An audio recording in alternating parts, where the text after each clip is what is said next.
இதுவரைக்கும் சந்திராஸ் கிச்சனை சப்ஸ்கிரைப் செய்யாதவர்கள் ரெட் கலர் சப்ஸ்கிரைப் பட்டனை ப்ரெஸ் பண்ணி சப்ஸ்கிரைப் பண்ணிக்கோங்க. கூடவே பக்கத்தில் இருக்கிற பெல் பட்டனை ப்ரெஸ் பண்ணுங்க. எங்களுடைய அப்டேட்ஸ் உடனுக்குடன் உங்களை வந்து சேரும். Hi friends, welcome to Chandra's kitchen. இன்றைக்கி நம்ம ரொம்ப சுவையான ஒரு லஞ்ச் பாக்ஸ் ரெசிபி தான் செய்ய போகிறோம். அதுவும் பார்த்திங்கன்னா காலிஃப்ளவர் பச்சை பட்டாணி வச்சு தான் செய்ய போகிறோம். ரொம்ப சிம்பிளான இன்க்ரீடியண்ட்டில் ரொம்ப சுவையான ஒரு லஞ்ச் பாக்ஸ் ரெசிபி எப்படி செய்கிறதுன்னு பார்க்கலாம் வாங்க. நான் முதல்ல காலிஃப்ளவரை சுத்தம் பண்ணுறதுக்காக ஒரு பாத்திரத்தில் தண்ணி வச்சுருக்கேன். இந்த தண்ணி நல்லா சூடாயிடுச்சு. இப்போ நம்ம பொடியாக நறுக்கி வச்சுருக்க காலிஃப்ளவரை இதில் சேர்த்துடலாம். இது கூட நம்ம 1/4 ஸ்பூன் போல் மஞ்சள் தூள் சேர்த்து நல்லா கலந்துருங்க. இது நல்லா கொதிக்கட்டும்.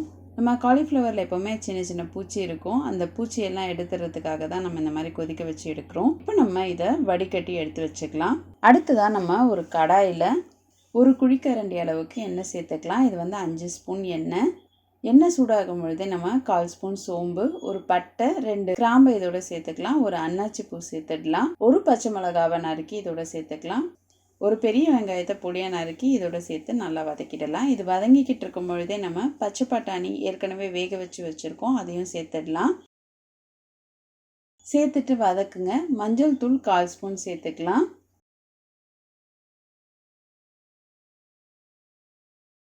இது நல்லா வதங்கிக்கிட்டு இருக்கும் பொழுதே நம்ம ஒரு தக்காளியை பொடியாக நறுக்குனதை சேர்த்து நல்லா வதக்கிடலாம். இது கூட நம்ம இந்த சாதத்துக்கு தேவையான அளவு உப்பு சேர்த்துக்கலாம்.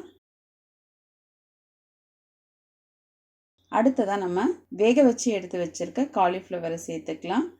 சேர்த்துட்டு நல்லா இதை வதக்கிடுங்க. இது கூட 1/4 ஸ்பூன் போல் கரம் மசாலா தூள் சேர்த்துக்கலாம். 3/4 ஸ்பூன் அளவுக்கு தனி மிளகாய் தூள் சேர்த்துடலாம். சேர்த்து நல்லா இதை வதக்கிடுங்க. அடுத்ததான் நம்ம ஒரு டம்ளர் போல் தண்ணி சேர்த்து நல்லா கலந்துருங்க. காலிஃப்ளவரும் பச்சை பட்டாணியும் ஏற்கனவே வேக வச்சது தான், ஆனால் இந்த மசாலாலாம் சேர்கிறதுக்காக நம்ம தண்ணி சேர்த்துருக்கோம். இந்த மசாலா கொஞ்சம் திக்காக ஆரம்பித்ததும் கொஞ்சம் போல் கொத்தமல்லி தழை சேர்த்துடலாம். நம்ம வடித்து வச்சுருக்க சாதத்தை இதோட சேர்த்துக்கலாம். நான் 200 கிராம் அளவுக்கு சாதத்தை இதோட சேர்த்துக்கிறேன்.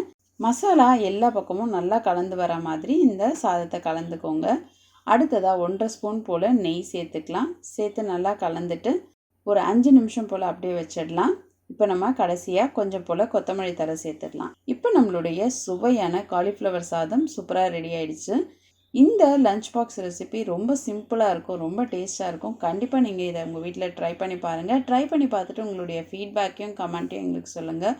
இதே மாதிரி இன்னும் நிறைய ரெசிபிஸ் உங்களுக்காக வந்துகிட்டே இருக்குது. இதுக்காக நீங்கள் செய்ய வேண்டியதெல்லாம் சந்திராஸ் கிச்சனுக்கு இது வரைக்கும் சப்ஸ்கிரைப் பண்ணலன்னா சப்ஸ்கிரைப் பண்ணிவிடுங்க. பக்கத்தில் இருக்கிற பெல் பட்டனை ப்ரெஸ் பண்ணி இதில் ஆல் நோட்டிஃபிகேஷனை ஆன் பண்ணிக்கோங்க. அப்போ தான் நாங்கள் போடுற வீடியோஸ் உங்களுக்கு உடனே வந்து சேரும். நான் இன்னொரு சுவாரஸ்யமான ரெசிபியோடு உங்களை சந்திக்கிறேன். நன்றி, வணக்கம்.